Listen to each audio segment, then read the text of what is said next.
I don't think we can do a module on learning and memory without looking at the molecular mechanisms of learning and memory. As Donald Hebb pointed out, memories can be produced by subtle alterations in the synapses, and those synapses are often tiny and very difficult to explore in an intact animal. Consequently, neuroscientists have looked at other models, in particular invertebrate models, to try to get at what these molecular changes or what these very small physiological changes look like and how they happen. And in invertebrate research, such as we talked about Eric Kandel earlier on, and saw him, in fact, in the Charlie Rose series, he did such pivotal work in using the sea slug Aplysia to show that Hebb was right, that actually synaptic changes do take place as a function of memory and learning. Now, if you remember from the first video, we talked about long-term memory being broken down into declarative or explicit memory, which includes memory for events and memory for facts. And we know that these types of memories can be kind of ethereal. You have access to them or you don't. They're easily formed and easily forgotten, and consequently a little bit dicey to study. On the other hand, procedural memory, which is part of non-declarative or implicit memory, involves learning a motor response in reaction to a sensory input. So let's remember that. Procedural memory involves learning a motor response to a sensory input. And procedural learning is typically broken down into two categories. And they are non-associative learning and associative learning. Non-associative learning can be further broken down into two areas: habituation and sensitization. So habituation is learning to ignore a stimulus that lacks meaning. For example, you live in a house and there's only one phone, and every time it rings, you answer it and it's not for you. Eventually, you stop answering the phone, and eventually you stop even hearing the phone. So that's learning to ignore a stimulus that lacks meaning. So in fact, we would say that Charlie Brown and his cohort, Peppermint Patty, had listened to the teacher so much that they became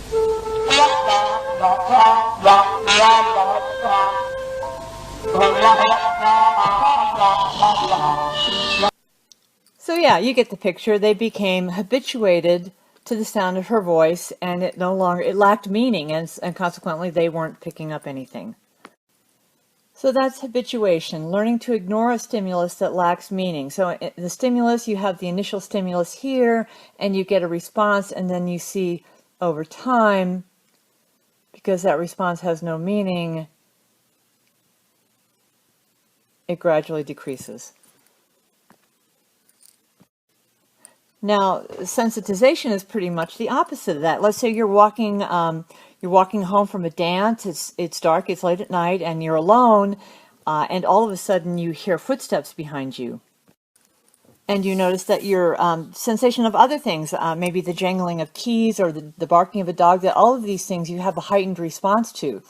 So it's a strong sensory stimulus of the dark street that then causes sensitization to these other incoming stimuli. So here you're walking down a dark street being the stimulus, a little bit of fear there, and you hear footsteps behind you, and you're sensitized to those. So your reaction is pretty strong, and all the other stimuli that are coming in, your reaction is pretty strong as long as you're walking down that dark street. And in fact, I went to a workshop for my, I got a master's in public health as well as my neuroscience degree, and I went to a workshop on memory and learning, and it was just it wasn't at this level, it wasn't at a much lighter level, but the instructor demonstrated something. That what he did was he presented some material and then clapped his hands really loud and then presented some other material. And it was interesting that all of us in the class were able to remember that material that he presented just following when he clapped his hands. So the clapping of the hands was the strong stimulus, and then the subsequent stuff that he presented to us, we learned we were more responsive to. So that's a breakdown of non-associative learning. So that describes the change in behavioral response that occurs over time in response to a single type of stimulus. Conversely, in associative learning, we form associations between events. And this type of associative learning is also broken down into two categories. The first we'll discuss is classical condition, and then there's instrumental conditioning. By now, most of you have been or should have been exposed to Ivan Pavlov's conditioning of the dogs, such that the first stimulus, which is a conditional stimulus, when it's not paired with anything, when it's just presented alone, this being a bell ringing, there's no response from the dog.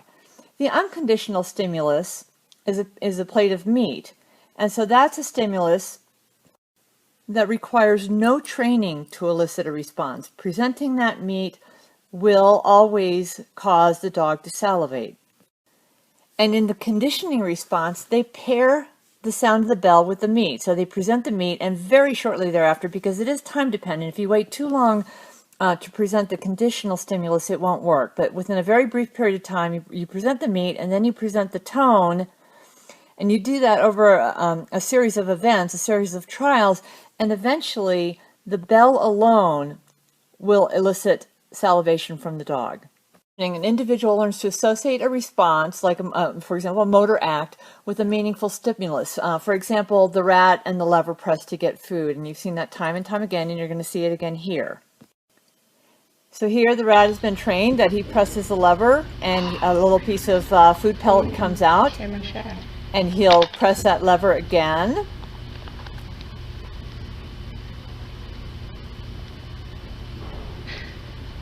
And again, and again, and you get the idea. He'll keep doing that because he's associated pressing the lever with some reward, and that reward is getting the food. This has been done with rats and mice with cocaine and other drugs, so it's a really effective way of showing instrumental learning. And because of the motivational component of instrumental conditioning, complex neural circuits are required. So not only is it just rote behavior, but there's motivation, there's emotion involved in that. In neuroscience, a large number of invertebrate creatures have been used to study neural mechanisms of behavior, largely because invertebrate nervous systems offer some important experimental advantages that are listed below. They have small nervous systems. Neurons in invertebrate systems number as few as 1,000. That's roughly 10 million times less than the human brain. And oddly, invertebrates tend to have large neurons, making them easier to study. Invertebrates have identifiable neurons. Neurons in invertebrates can be classified according to size, location, electrophysiological properties, and so can be identified from individual to individual. They're, if you look at any number of invertebrate systems, and they have a set number of neurons, and you know those neurons, and you can study those neurons. And along those lines, they have identifiable circuits. Identifiable neurons make the same connections with one another from individual to individual. And finally, they have simple genetics. The small genomes and rapid life cycles of some invertebrates make them ideal for studies of the genetic and molecular bases of learning and memory. In invertebrate systems, we'll start with learning in Aplysia. In fact, in Aplysia californica. This is the model that in 2000, Dr. Eric Kandel received the Nobel Prize in Physiology of Medicine for his work with this invertebrate. So Eric Kandel and his colleagues used preparations of Aplysia californica, where individuals, they were kept in small aquariums in a manner that the gill was exposed.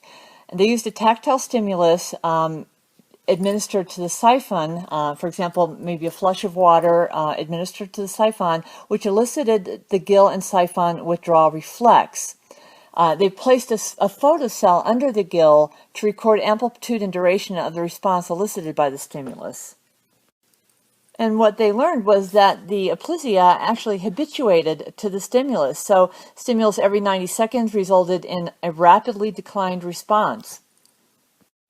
Interestingly, when they delivered an electric shock to the tail, the response was restored. So sensitization was observed when a strong stimulus was administered to the tail, and that's really kind of interesting. So in one model, you're able to look at habituation, and then through the presence of a strong stimulus, then you look at sensitization. Here we're looking at how that gill withdrawal reflex is performed. And the reflex involves neurons within the abdominal ganglion that can be dissected and studied electrophysiologically. So here they are, and here's an enlargement of that, and you can put electrodes here and record from this system. And this shows a simple wiring diagram for the gill withdrawal reflex. So the sensory neuron that detects stimuli applied to the skin of the siphon synapses directly on the motor neuron. And we've seen this before. We've seen this in the patellar reflex, that classic monosynaptic reflex arc. And these are the recordings that show habituation. So this is a presynaptic neuron. So you're getting the same stimulus every time. And when you record from the postsynaptic neuron, you can see the decreased response showing habituation.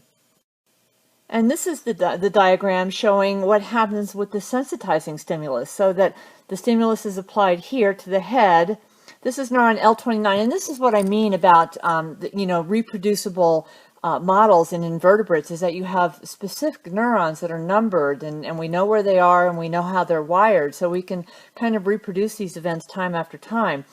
So the sensitizing stimulus activates L29, this interneuron L29, which then synapses. It's an axonal or axonic synapse. So the axon of L29 is synapsing on the axon of the sensory neuron. And this is exactly the same type of diagram, if you remember the last video, that we saw in Hebbian learning. We saw a little bit different orientation, but we had one neuron A, if you remember, synapsing on neuron B, and then you saw from the bottom coming up another neuron synapsing on that axon. And so that's clearly a Hebbian mechanism for learning. And here you see biochemically exactly what's going on, and I won't hold you responsible for this information. It's a bit more detailed, and this is a lot of information to take in as is. But serotonin is released by that neuron L29, by that interneuron, and it's released in response to the head shock. So that leads to G protein coupled activation of adenyl cyclase in the axonal terminal of the sensory axon. So serotonin activates G protein coupled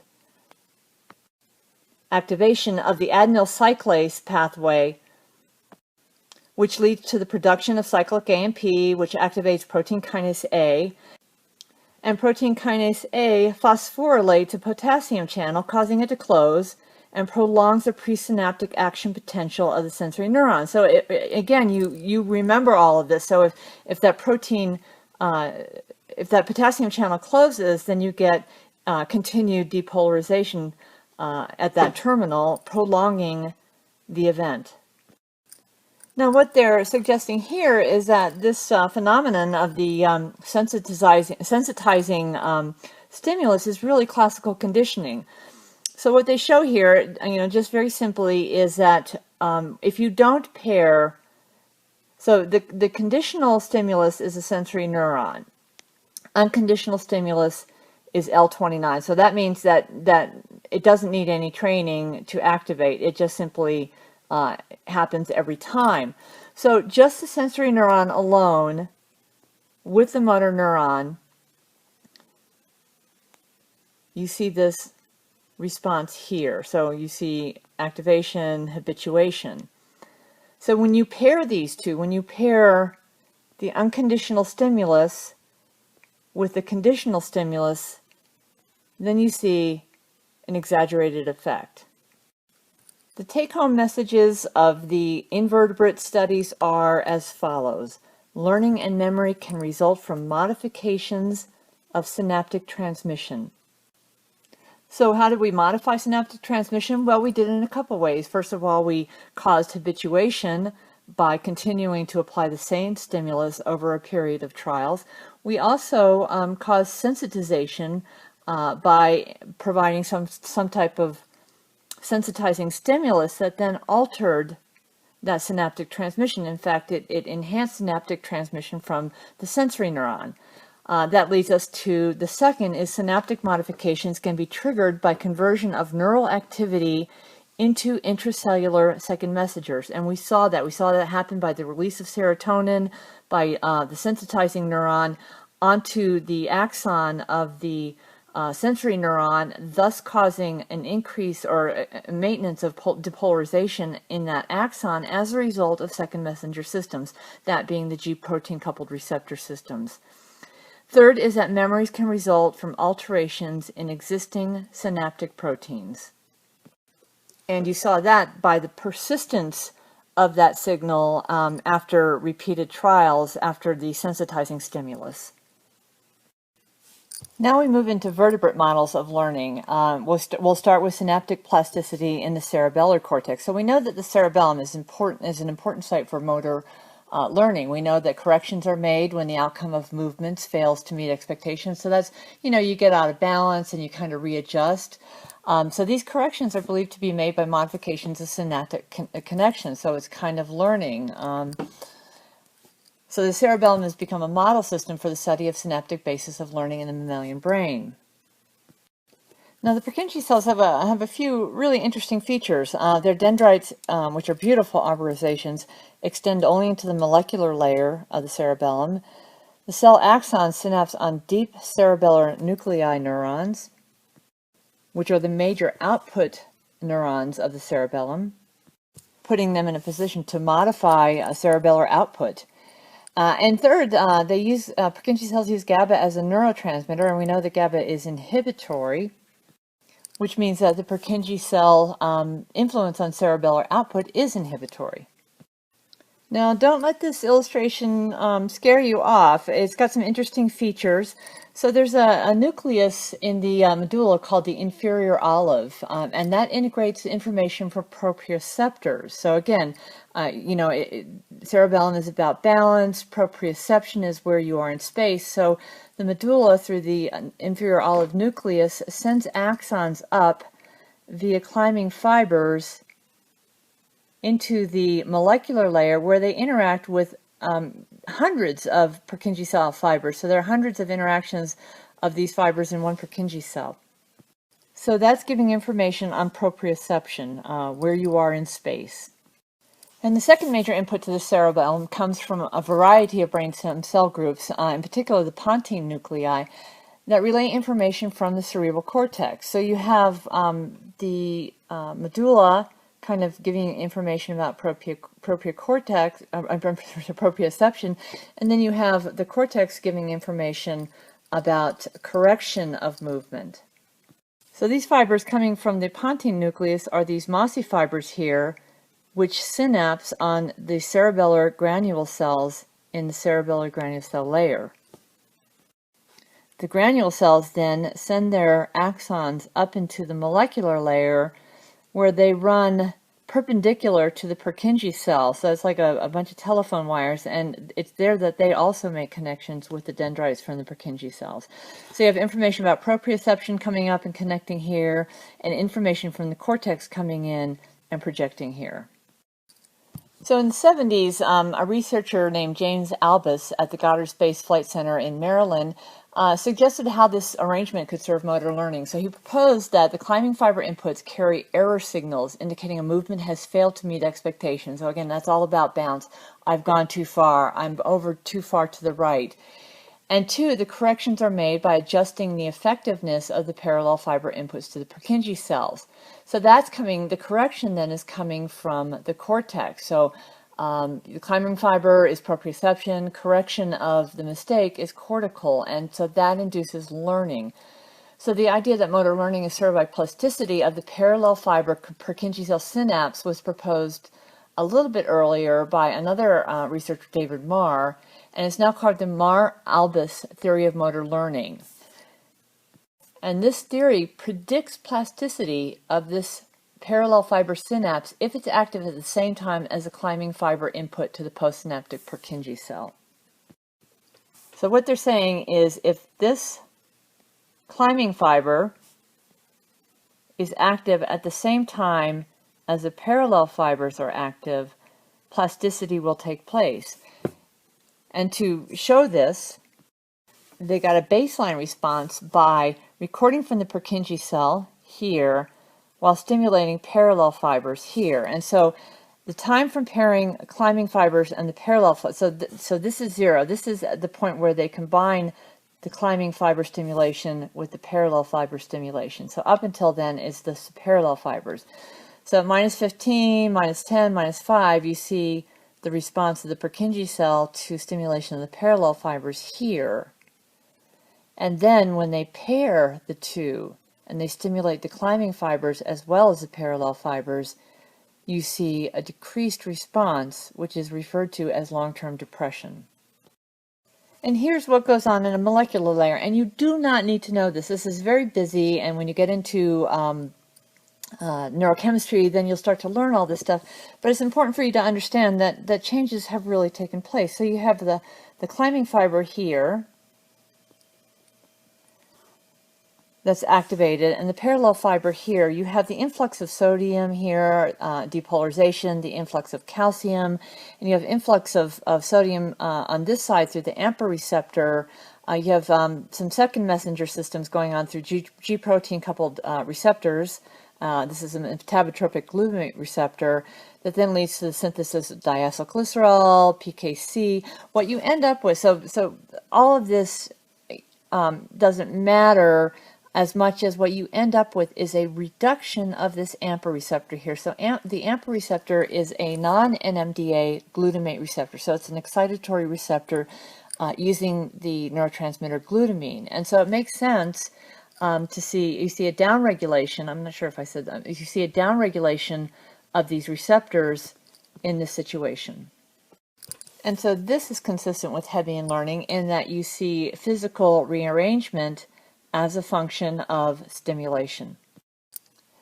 And no discussion of vertebrate models of learning would be complete without a discussion of synaptic plasticity in the hippocampus. So the hippocampus is a really interesting structure. It's relatively straightforward to study because you can actually take a brain that's recently been removed from an experimental animal and slice the hippocampus, put it in a culture dish, and actually record from it. So it's relatively easy to record from. It's a really important area, the hippocampus, for memory formation, and it's the area that's compromised in Alzheimer's disease. So it's an area of great interest to neuroscience researchers who are interested in learning and memory. So the circuit that's typically looked at when you're studying learning and memory in the hippocampus is information that comes in from the entorhinal cortex via the perforant path to the dentate gyrus here, the granule cells of the dentate gyrus, that send axons over to pyramidal cells in CA3. So, and then pyramidal cells from CA3 send their axons called Schaefer collaterals that synapse on pyramidal cells in CA1. So it's this entorhinal cortex to dentate gyrus to CA3 to CA1 that's involved in the memory circuit. So how this is done, what you want to do first is establish a baseline measurement. So they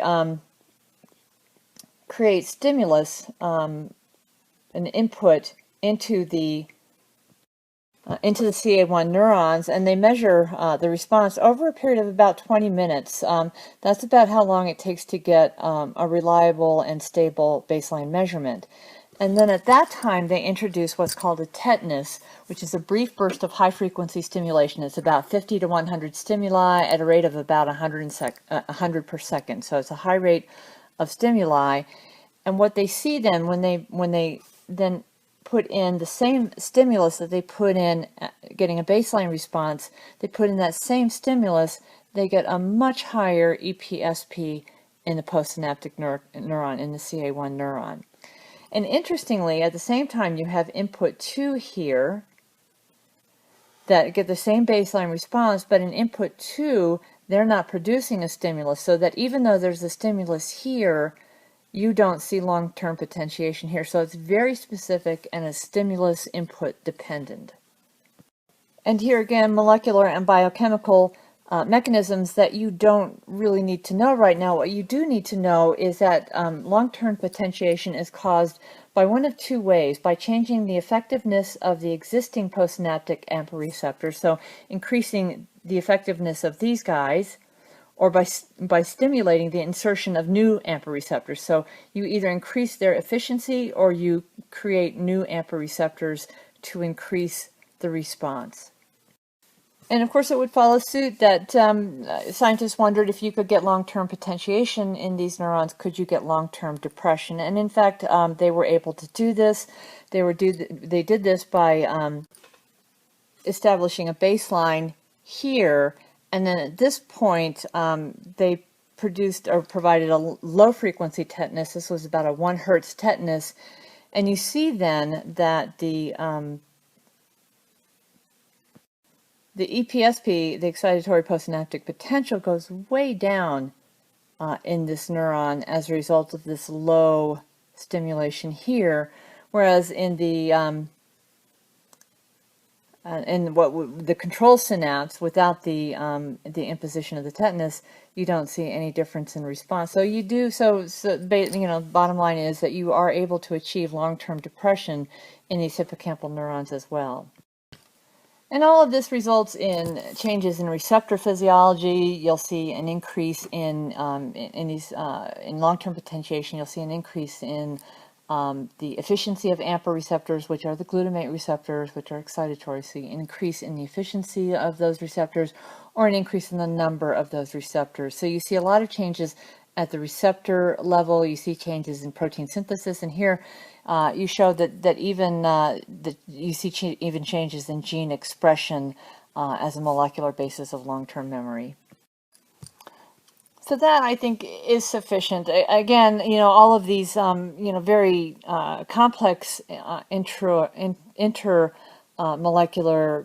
cascades that occur as a function of long-term depression, long-term potentiation, you're not going to be responsible for.